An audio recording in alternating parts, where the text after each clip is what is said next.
ఢిల్లీ ఎర్రకోట సమీపంలో జరిగిన పేలుడు ఉగ్రదాడిగానే కేంద్ర ప్రభుత్వం నిర్ధారణకు వచ్చింది. 12 మంది మరణానికి కారణమైన ఢిల్లీ పేలుడుపై దర్యాప్తును జాతీయ దర్యాప్తు సంస్థ ఎన్ఐఏకి అప్పగించింది. అటు కేంద్ర హోంశాఖ మంత్రి అమిత్ షా 2 సార్లు ఉన్నత స్థాయి సమావేశం నిర్వహించి ఢిల్లీతో పాటు దేశవ్యాప్తంగా ఇతర ప్రాంతాల్లో భద్రతా పరిస్థితులను సమీక్షించారు. ఢిల్లీ పేలుడు ఘటనలో దర్యాప్తునకు జాతీయ దర్యాప్తు సంస్థ ఎన్ఐఏ రంగంలోకి దిగింది. ఈ కేసును ఎన్ఐఏకు అప్పగిస్తూ కేంద్ర హోంశాఖ నిర్ణయం తీసుకుంది. దీంతో రంగంలోకి దిగిన ఎన్ఐఏ అధికారులు దర్యాప్తు ప్రారంభించారు.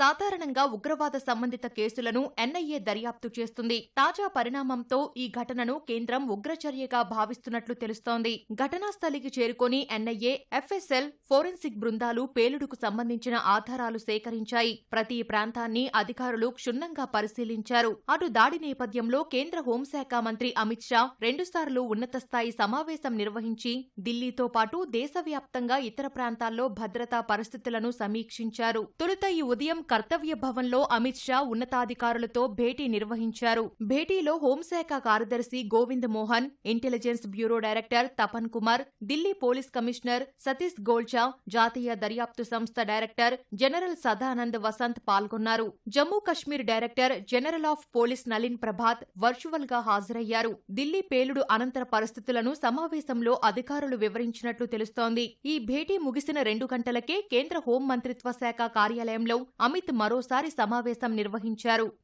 అటు ఈ ఘటనలో మృతుల సంఖ్య 12కి పెరిగింది. గాయపడిన వారిలో 3 చికిత్స పొందుతూ మృతి చెందారు. కారు పేలుడు ఘటన నేపథ్యంలో ఢిల్లీలో హై అలర్ట్ ప్రకటించారు. అన్ని పోలీస్ స్టేషన్లను అప్రమత్తం చేశారు. స్థానిక మార్కెట్లు, రైల్వే స్టేషన్లు, బస్ స్టేషన్లలో భద్రతను కట్టుదిట్టం చేశారు. పహర్గంజ్, దరియాగంజ్ ప్రాంతాల్లో హోటళ్లు, అతిథి గృహాల్లో ఢిల్లీ పోలీసులు సోదాలు నిర్వహించారు. రిజిస్టర్లను పరిశీలించారు. ఎర్రకోట మెట్రో స్టేషన్ను మూసివేసినట్లు ఢిల్లీ మెట్రో రైల్ కార్పొరేషన్ తెలిపింది. మిగతా మెట్రో స్టేషన్లు యథావిధిగా పనిచేస్తున్నట్లు వెల్లడించింది. ఈ పేలుడు ఘటనకు సంబంధించి కోట్వాలి పోలీస్ స్టేషన్లో ఎఫ్ఐఆర్ నమోదు చేసినట్లు ఉత్తర ఢిల్లీ డీసీపీ తెలిపారు. యూఏపీఏ పేలుడు చట్టం, బిఎన్ఎస్లోని పలు సెక్షన్ల కింద కేసు నమోదు చేసినట్లు చెప్పారు. పేలుడు జరిగిన కారులో కొన్ని శరీర భాగాలను గుర్తించినట్లు తెలిపారు. ఎఫ్ఎస్ఎల్ బృందాలు వాటిని సేకరించినట్లు వెల్లడించారు.